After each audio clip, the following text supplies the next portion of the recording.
Michael, comment ça va, man? Salut Régis, ça va et toi? Ah, ça va très bien. Je suis content que tu sois là avec nous pour un autre épisode de A Day in the Life of an Agility Enabler. Merci de te rendre disponible, surtout maintenant que tu es en France. Oui, je suis en France, mais ça fait plaisir d'être avec toi, donc je prends le temps avec grand plaisir. Ah bon, ben pareillement. Donc, on se lance sur le sujet. Michael, pourrais-tu nous raconter un peu ton parcours et les éléments clés qui t'ont permis de devenir le coach agile que tu es devenu aujourd'hui? Ok, alors mon parcours, moi ça fait environ 9 ans que je travaille hein, dans l'informatique. J'ai commencé en tant que développeur, j'ai fait du gestion de projet, management d'équipe, et puis mon entreprise en France, qui était AXA en fait, s'est transformée en mode agile. Donc ils m'ont donné l'opportunité en fait de devenir Scrum Master dans cette transformation. Donc, Mhm. j'étais Scrum Master, mais à cette époque-là, j'étais Scrum Master environ 20% de mon temps et j'avais d'autres rôles à côté.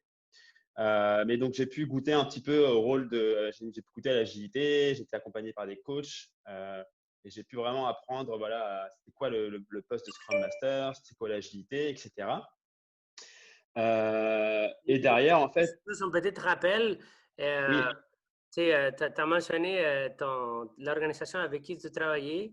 Tu as juste oui, nommé des clients des organisations. Comme ça, on aurait très moins, bien.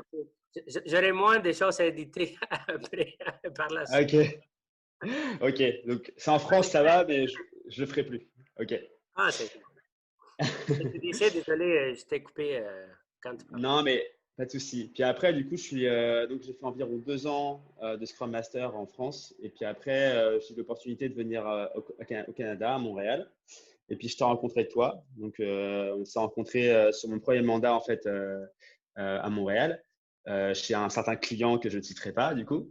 Euh, et en fait, tu as été un petit peu un tournant dans ma carrière, pour être honnête, parce que tu m'as vraiment donné goût en fait au poste de Scrum Master, à l'agilité, au coaching agile. Vraiment, tu as été un gros tremplin pour moi, et donc je te remercie. J'en profite pour te remercier parce que vraiment, sans toi, je serais pas là aujourd'hui, vraiment. Et je l'ai souvent répété derrière aux gens que j'ai rencontrés derrière. Hein, et juste, vraiment, tu as été vraiment mon mentor, on va dire, pendant un an. Donc vraiment, c'était vraiment top. C'était le Et fun, donc, toi aussi. Tu étais mon mentor cette période-là. et du coup, c'est vrai que j'ai beaucoup appris que ce soit en termes de hard skills, soit en termes de en Scrum, en Kanban, en Safe aussi. Tu m'as fait goûter à Safe aussi, donc j'ai pu devenir formateur Safe aussi grâce à toi, on va dire. Puis aussi en soft skills aussi, j'ai beaucoup appris sur moi-même, sur comment être quelqu'un de meilleur aussi, comment devenir vraiment quelqu'un de bien avec les équipes, etc. Donc vraiment, cette année-là, j'ai beaucoup, beaucoup appris. Puis derrière, en fait, j'ai fait un autre mandat où j'ai été Scrum Master aussi. Vraiment, j'ai démarré de nouvelles équipes en tant que Scrum Master. J'ai fait du Safe aussi pas mal. J'ai fait des formations Safe. J'en ai fait environ 7-8. Donc j'ai beaucoup appris là-dessus aussi. J'ai beaucoup aimé ça. Et à la fin de mon mandat là, avant de venir en France, j'ai pu faire du coaching vraiment. Donc j'étais vraiment coach de Scrum Master que j'ai suivi dans des nouvelles équipes en Safe, en Scrum et en Safe. J'ai pu aussi aider vraiment l'organisation aussi à plus haut niveau aussi, à savoir comment s'organiser, etc. Donc vraiment, c'est voilà, à la fin, ce que j'ai vraiment aimé, c'est faire du coaching, vraiment faire des formations. J'ai fait beaucoup de formations safe depuis le début d'année. Là, j'en ai fait environ 6-7. Ouais, t'es fun. T'es Ouais, fun, toi. j'en ai donné environ, depuis janvier, j'en ai donné environ 5. Et j'en avais fait 2 l'année d'avant. Donc, c'était vraiment cool. Oh, wow, man. Euh, ouais, j'ai fait Leading Safe, Safe for Teams. Euh, j'ai fait Safe for Architect aussi, qui est très Ah très oui, compliqué. Ouais. oui, oui, Et c'est ça. j'ai fait Safe POPM aussi. Donc voilà, Man, c'était vraiment cool. wow, je suis vraiment impressionné à quel point tu es devenu le professionnel qui était aujourd'hui. Puis ben, c'est un plaisir de se côtoyer ensemble. Puis pour ceux qui ne connaissent pas, Michael, quelles sont tes valeurs, en fait, en tant que personne? Si Euh, tu peux décrire ça dans quelques phrases. Je pense qu'une de mes premières valeurs et ce que j'ai appris aussi, entre autres grâce à toi, c'est l'empathie. Je pense que j'ai vraiment appris à être empathique vis-à-vis des gens, apprendre à ne pas réagir sur, une première impression, mais vraiment à apprendre à savoir pourquoi les gens réagissaient d'une certaine façon, pour pouvoir derrière, en fait, mieux les appréhender, mieux les coacher, tu vois. Donc, j'ai vraiment appris l'empathie, je pense, avec ce métier-là. Et c'est une des valeurs maintenant qui vraiment me tient vraiment à cœur, en fait, l'empathie. Je Ouais. pense que c'est très important dans ce métier-là. Je pense que j'ai appris aussi la patience, on va dire. Et c'est vraiment partie intégrante de notre métier, la patience. Si on n'est pas patient, je pense qu'on n'est pas fait pour ça. Il faut être patient parce que ça prend du temps, une transformation. Il faut savoir observer, il faut savoir, voilà, prendre un petit peu des notes sur ce qui se passe. Il faut savoir attendre que les choses arrivent pour pouvoir derrière changer les choses au bon moment. Tu vois. Donc la patience aussi, c'est quelque chose qui me caractérise vachement, je pense, dans mon métier. Et puis le côté un petit peu enjoué. Je suis quelqu'un de très enjoué, je pense. Très, j'ai le sourire, j'arrive à apporter un peu d'humour en fait dans ce que je fais. Et je pense que c'est hyper important l'humour parce que tout passe mieux quand on a de l'humour en fait. Vraiment, c'est quelque chose qui rend les choses beaucoup mieux, qui rend la vie vraiment beaucoup plus cool en fait. Et au travail, c'est très important d'avoir de l'humour. Euh, voilà, puis après, je pense que ouais, j'ai un côté aussi très professionnel. J'aime bien quand je vais être quelqu'un qui va vraiment faire les choses au bout et qui va vraiment s'assurer que tout marche bien. Et je suis prêt à tout pour vraiment mener les choses à terme, en fait, dans ce que je fais. Donc, je pense que c'est Wow. un peu ce qui caractérise. Voilà. Et sur ça, Michael, pourrais-tu nous donner des exemples pour illustrer un peu, c'est quand tu parlais de la patience, tu parlais de quelqu'un qui amène de jeu, de l'humeur, Mhm. et qui aussi de l'empathie, en fait. Ouais, Des ouais, exemples des choses qui te viennent en tête, des bons, des mauvaises choses, ouais. qui te viennent en tête, qui pourront illustrer pour les gens qui voient ça, qui apprennent sur notre métier, ben, qui Mhm. pourront le rendre un peu plus visible, mettons. Bah, la patience, par exemple, c'est l'exemple qui me vient vraiment en tête, c'est quand je suis arrivé, quand on s'est rencontrés tous les deux, que j'ai pris des équipes qui étaient déjà en place depuis longtemps, en fait, et que, et que tu m'as conseillé d'observer, d'attendre avant d'agir, en fait, tu vois. Et c'était très compliqué pour moi au début parce que j'avais l'impression de, entre guillemets, de servir à rien, de me dire, OK, mais je suis là, j'observe, et qu'est-ce que je fais, tu vois. Genre, pour moi, en fait, si je faisais pas de choses tangibles, eh ben, je travaillais pas vraiment, en fait. Hmm. Et ça, j'ai appris, en fait, que observer, c'était du travail, que observer et que se poser la question sur, OK, qu'est-ce qui se passe? Qu'est-ce que je vais pouvoir faire derrière pour les aider selon ce que je vois? C'était du travail. C'était ça le travail de fond, en fait, qu'on devait faire nous en tant que coach, en fait. Hmm. Mais au début, j'avais pas ça en tête parce que j'avais pas l'habitude de faire ça. Donc voilà, quand je suis arrivé avec deux équipes qui étaient déjà en place depuis longtemps, que j'ai dû faire pendant un mois environ. J'ai quasiment rien fait vraiment de tangible, juste observé pour derrière pouvoir mieux accompagner les équipes. Hmm. Bah, c'est quelque chose qui était très compliqué pour moi au début, mais derrière, je me suis rendu compte que c'était vraiment hyper important en fait, tu vois, par exemple.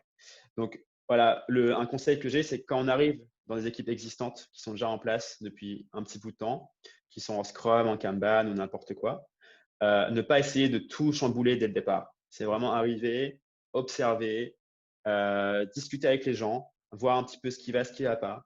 Puis derrière, quand on a un peu la confiance derrière, c'est commencer à essayer de changer des choses, mais ne pas tout faire dès le départ, ne pas faire un big bang en fait.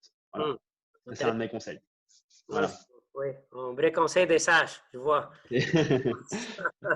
Puis les côtés empathiques, puis je l'aborde parce que hein, je l'avais, tu sais, ça c'est comme la bande deuxième entre vous que Mhm. j'ai la chance de faire. Et à date, je l'ai pas, je l'ai pas abordé avec quelqu'un, puis que je vais en profiter de notre relation pour Ouais. aborder ça. Mhm. Pourrais-tu illustrer euh, quand tu dis, parce que tu parlais de l'observation comme un outil, c'est vraiment un outil de travail pour faire le travail des fonds avec les gens. créer la Mhm. confiance. L'empathie, c'est quoi le rôle de l'empathie selon toi? Comment pour toi ça fait, comment tu l'exerces, comment tu le pratiques avec les gens? En fait, l'empathie, ça en revient un petit peu à une formation que j'ai eue l'an dernier, là, qui s'appelle une formation de PNL, Mhm. la programmation neurolinguistique. Et un des principes directeurs de la PNL, c'est la carte n'est pas le territoire. Ce que ça veut dire, ça, c'est qu'en fait, ce que tu vois, ce que tu observes en tant que personne, c'est pas forcément la réalité des choses. Et l'autre principe directeur, c'est qu'on a tous, en fait, on agit tous selon notre culture et notre culture et ce qu'on a comme connaissance à l'instant T. Euh, donc ça veut dire en fait qu'en tant que personne, on va agir selon à l'instant T, selon ce qu'on a vu, selon les connaissances qu'on a, la culture qu'on a, le langage qu'on a aussi. Mhm. Tout ça pour dire en fait que euh, être empathique, ça veut dire essayer de se mettre dans la peau de la personne qu'on a en face euh, et ne pas la juger trop vite. Parce qu'une personne qui va agir d'une certaine façon à l'instant T, elle agit comme ça parce qu'elle pense que c'est la meilleure chose à faire à cet instant. Donc il faut essayer de comprendre pourquoi cette personne-là, elle agit comme ça à l'instant T. Peut-être c'est parce qu'elle a eu une engueulade avec sa femme le matin, je ne sais pas, et qu'elle est de mauvaise humeur, tu vois. Ça peut être ça. Ou peut-être que c'est parce qu'elle ne connaît pas très bien le cadre agile qu'on lui présente, et du coup, il faut peut-être lui expliquer un petit peu. Donc, tout ça, ça veut dire il faut essayer de comprendre les gens, et il faut essayer d'être patient vis-à-vis des personnes avec lesquelles on parle, et ne pas agir sur un coup de tête avec elles, en fait. Donc, c'est vraiment une personne qui va s'énerver contre nous, peut-être qu'elle a une raison de le faire. Okay, donc, il faut d'essayer de comprendre la personne pourquoi elle s'énerve. Okay, une personne qui agit d'une certaine façon, il faut essayer de la comprendre. Donc, moi, j'ai eu des cas comme ça avec des product owners avec qui j'ai eu des mauvaises relations, par exemple, parce qu'en fait, on essayait vraiment on avait chacun notre vision des choses et on essayait pas de comprendre l'autre, en fait. On se rentrait dedans sans essayer de comprendre la personne, en fait. Donc, il faut vraiment essayer en tant que coach, nous, on a vraiment le rôle d'essayer de comprendre les personnes, d'essayer de discuter avec elles calmement pour essayer de trouver un terrain d'entente et ne pas monter au front directement avec ces personnes-là. C'est ça qui est important, je pense. En tant que C'est comme coach, on a vraiment si, ce… merci, c'est super riche. Si j'entends bien, Michael, c'est comme si, même si nous avons des expériences, même si on a beaucoup plus de parcours que les gens qu'on est en train d'aider ou de Mhm. monter en compétences, c'est pas vraiment important si qu'on a raison ou pas. C'est plus important, c'est de créer la confiance ou des alliances pour que les autres personnes puissent faire leur parcours eux-mêmes. C'est tout ça? C'est ça, exactement. Tu as tout Puis, compris. oui. Puis ce que je me demande, c'est quels sont les défis que toi, tu as vécu dans ton parcours en essayant d'être empathique ou des fois, comme, bon, on n'est pas empathique, on rentre avec la machine. Mhm. Euh, Pourrais-tu nous montrer, tu nous partager un exemple là, des trucs qui font comment, mais tu sais, voici des défis que j'ai dû surmonter pour telle raison, mettons. Mhm. Bah, un exemple qui vient en tête, par exemple, c'était souvent encore une fois, avec l'expérience que j'ai eue quand je suis arrivé chez mon premier client à Montréal, hein, avec les product owners en fait, que j'avais. J'avais deux équipes avec deux product owners qui avaient deux caractères différents, mais avec lesquels j'ai eu beaucoup de tensions en fait, au départ quand je suis arrivé. Ouais. Euh, Parce que en tant que j'ai essayé d'imposer des choses, je pense, j'avais ma vision des choses à moi. J'ai essayé d'imposer des choses sans forcément comprendre en fait c'était quoi le contexte ou sans forcément essayer de connaître les personnes, les product owners en particulier. Et malheureusement, ça a créé vraiment de mauvaises relations avec ces personnes-là en fait dès le départ, que j'ai eu beaucoup de mal en fait derrière à changer dans le bon sens en fait. Euh, alors, si j'avais pris le temps d'essayer de parler avec eux, de les comprendre et de travailler avec eux pour améliorer les choses, ça aurait été différent. Donc là c'était vraiment une question de comportement, mais que ce soit de mon côté ou du leur, en fait, je pense que vraiment y a pas de fautif, hein, c'est vraiment. Mais moi, mon rôle de coach, ça aurait été vraiment d'essayer d'être plus compréhensif et d'être plus dans la discussion et dans la prise de confiance, plus que dans la confrontation, en fait. Ce Hmm. que j'ai pas forcément bien fait. Tu vois, C'est intéressant cet apprentissage-là. Puis ouais. là, ce que je me demande, comment, il me semble qu'il y en a pas mal de travail de fond sur toi, Mhm. en tant que personne, en tant que professionnel, mais surtout en tant que personne, tes compétences pour pouvoir accompagner les gens. Il faut les développer, ben, c'est important de les développer. Et quels sont les outils que tu as utilisés pour te rendre compte que tu avais besoin de changer ta posture ou la faire évoluer maintenant? Tu veux dire les outils que j'utilisais par la suite Ouais, mettons, tu sais, au début, j'imagine que c'est pas un truc. Je connais les cas que tu mentionnais parce qu'on l'avait vécu ensemble. tu les connais, Et, ouais.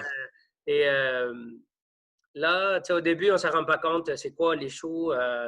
Puis là, tu sais, moi, ce que je me demande, comment tu as fait pour faire le parcours de je ne les vois pas jusqu'au moment que je les vois et là, je les travaille et je Ok. mets tous ces éléments-là. Qu'est-ce qui t'a permis de faire ça? Qu'est-ce qui m'a permis de comprendre finalement que j'avais fait un petit peu une erreur en fait en agissant comme ça, c'est ça? Que Ou j'avais fait. probablement pas une erreur, mais qu'il fallait que tu travailles quelque chose de ton côté Ouais, ok. pour que ça puisse évoluer au prochain niveau. Je comprends. Bah, en fait, je pense que la première chose, on va dire, j'ai été coaché, j'ai été aidé par toi à l'époque, pas mal. Tu m'as un peu ouvert les yeux en fait sur cette partie de moi en fait que je devais améliorer. Donc, je pense que c'est important en fait. C'est pour ça que dans notre métier, c'est toujours important d'être accompagné, observé par des personnes externes en fait, qui peuvent nous dire ce qui va et ce qui va pas par rapport à ce qu'on fait.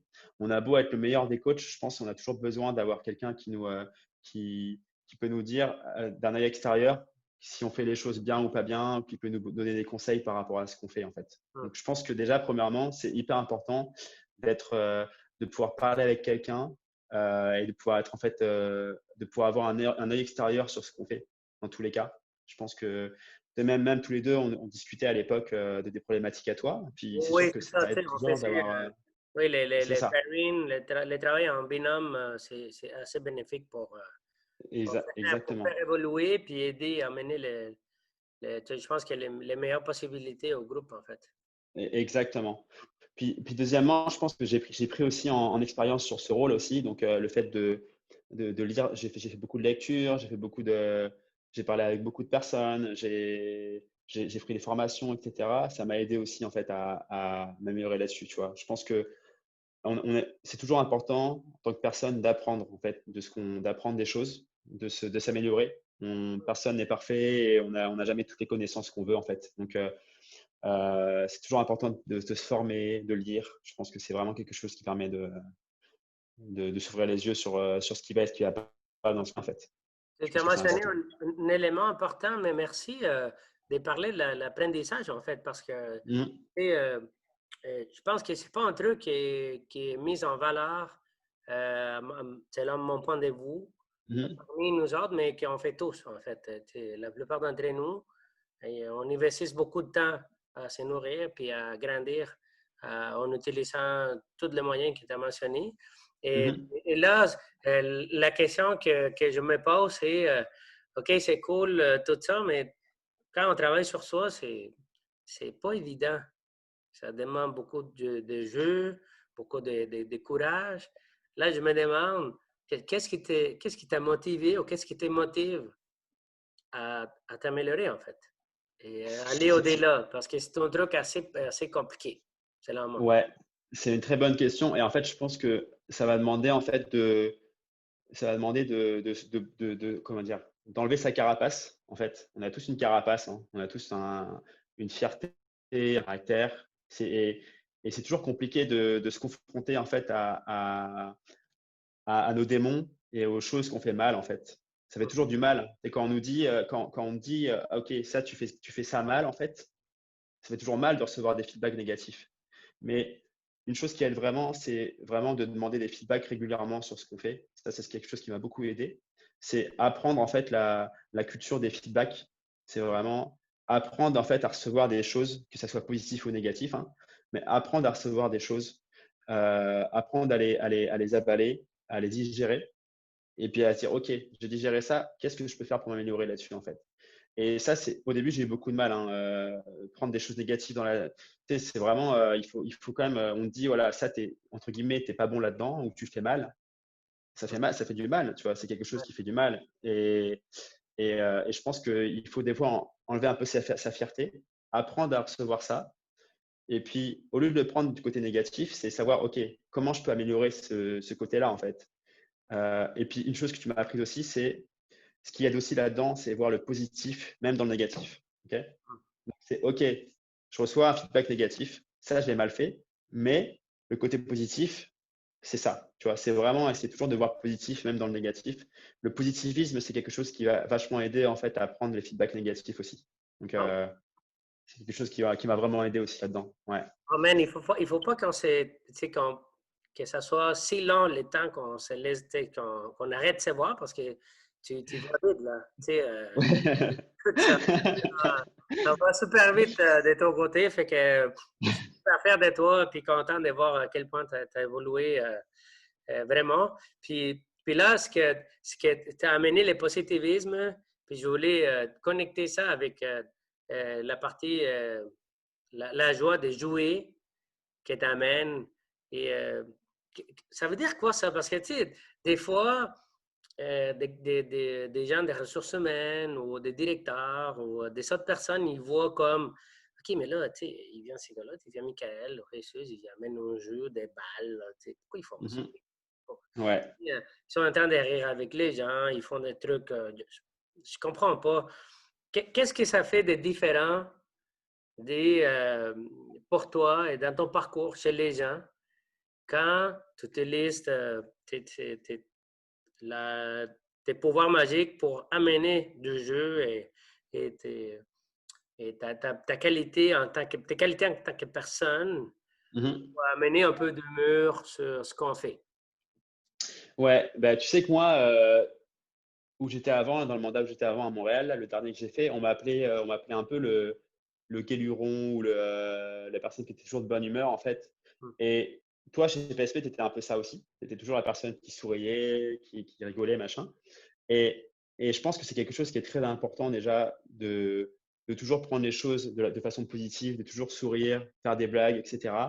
Bah, ça va emmener une meilleure ambiance, en fait, au travail. Et une meilleure ambiance, ça veut dire des personnes plus motivées, Mm. des personnes qui vont être plus attachées à leurs collègues, au travail, et qui vont prendre plus de plaisir à venir au travail, en fait.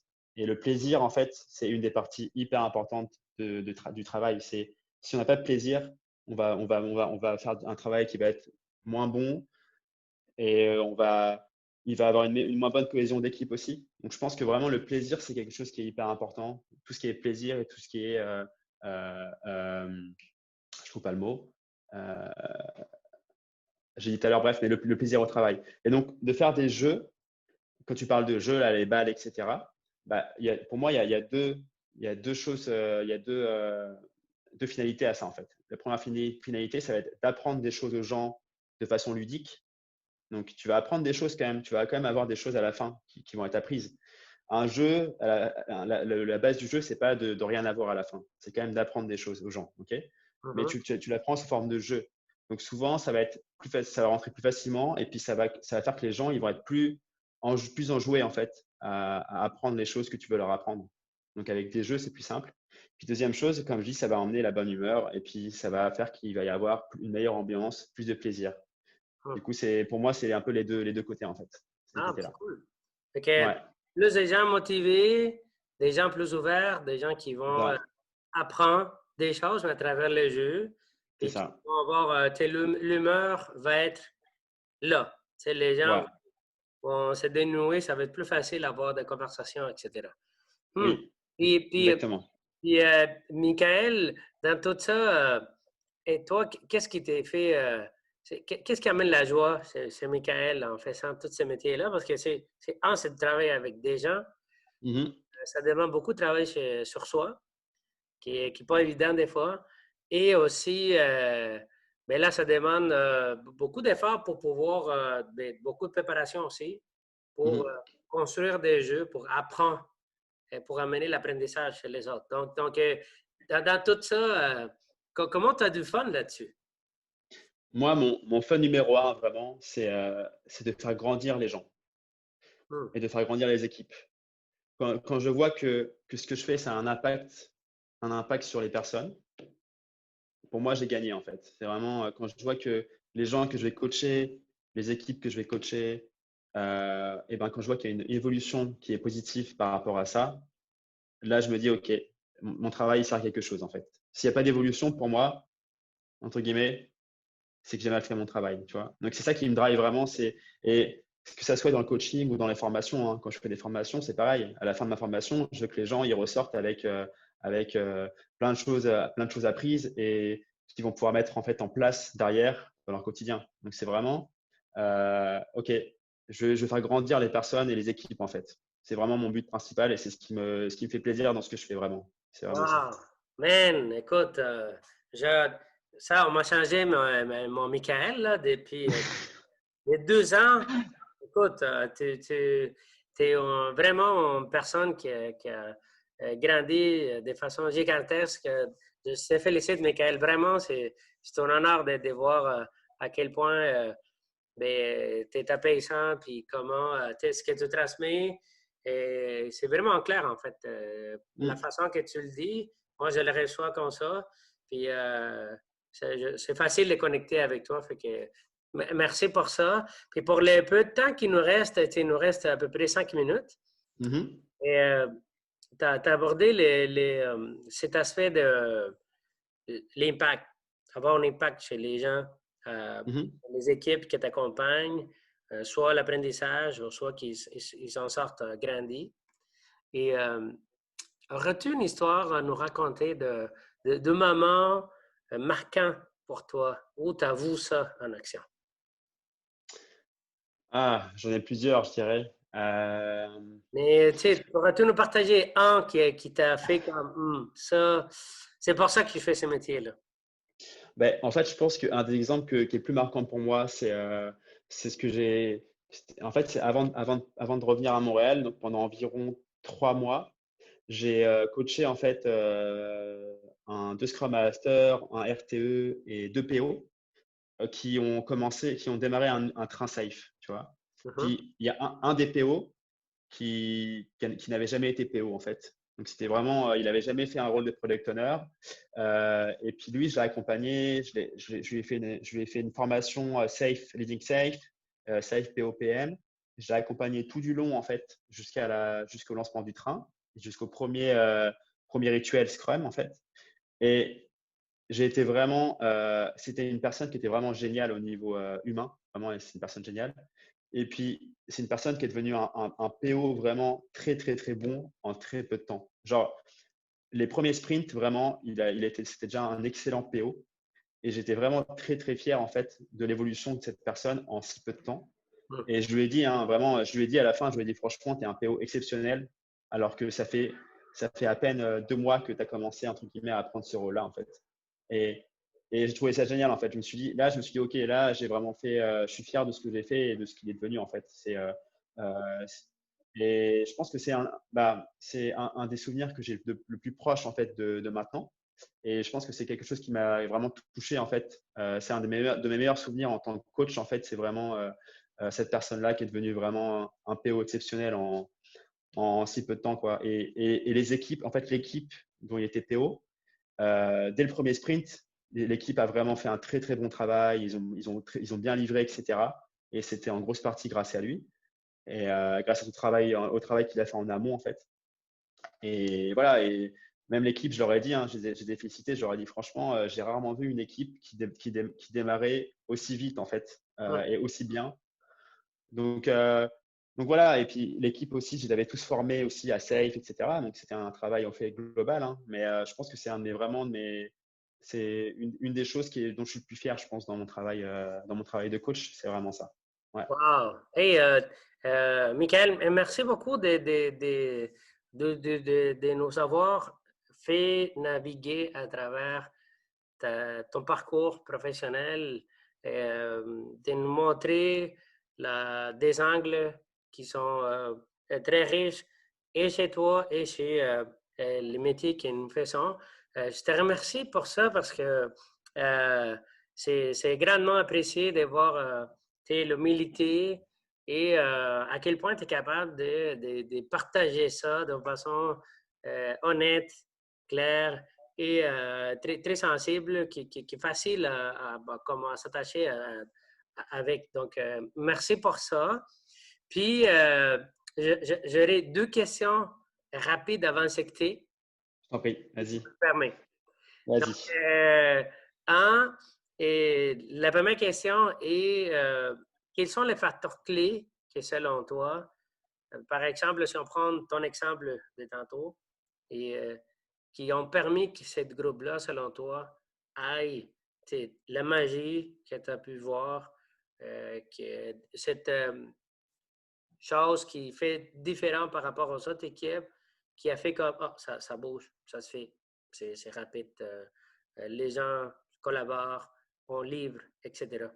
Quels sont les éléments clés que tu as vus qui ont permis que ça arrive, qui se répètent en fait, des choses, deux ou trois choses que tu vois Mhm. de façon régulière en fait.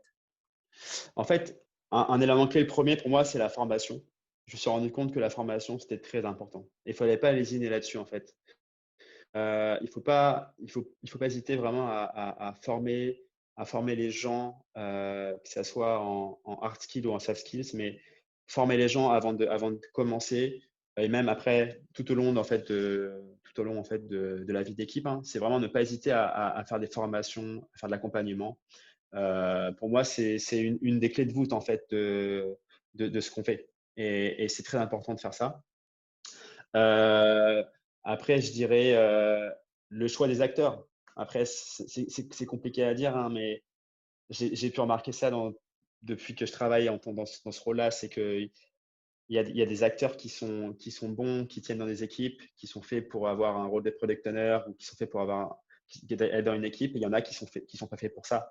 Et il faut bien choisir les acteurs en fait. Et il ne faut pas hésiter à se séparer des acteurs qui sont nocifs pour les groupes. C'est compliqué, c'est parfois compliqué à faire, mais c'est quelque chose qui est très important, je pense.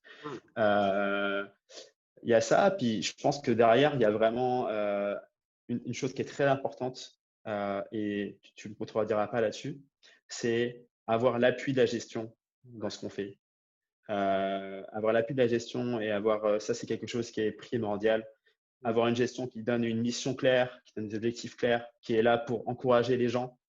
On a beau dire, mais le management doit être présent et doit montrer en fait qu'ils sont impliqués dans la vie de l'équipe. Et ça va donner la petite lumière qu'il faut en fait à l'équipe. Ça va leur donner la volonté en fait qui va bien pour faire ce qu'il faut. Wow! Man, écoute, tu sais, je n'ai pour les mois au complet avec tes mots. Merci, merci vraiment de partager ta sagesse puis de le faire avec la classe, comme ben, la classe qui te caractérise, Michael.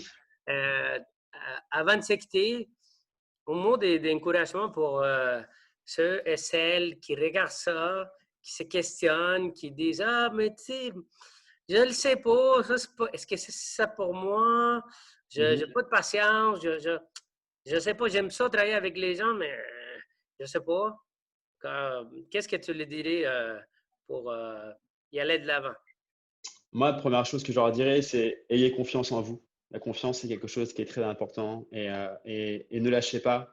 Moi, quand j'ai commencé ça, hein, j'ai eu beaucoup de moments de doute en fait. J'ai eu beaucoup de doutes et ayez confiance. Cherchez les gens qui peuvent vous accompagner, qui peuvent vous aider là-dedans.